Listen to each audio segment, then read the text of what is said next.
بسم اللہ الرحمن الرحیم۔ شروع اللہ کے نام سے جو بڑا مہربان اور نہایت رحم والا ہے۔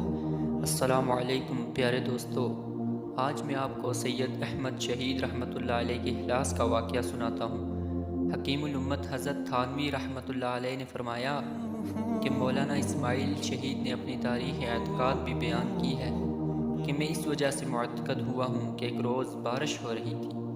میں نماز کے لیے مسجد میں آیا، دیکھا تو جماعت تیار ہے اور ایک جگہ سے مسجد ٹپک رہی ہے اور وہاں کیچڑ ہو رہی ہے۔ اس جگہ پر کوئی کھڑا نہیں ہوتا، اس وجہ سے جماعت میں فصل ہو رہا ہے۔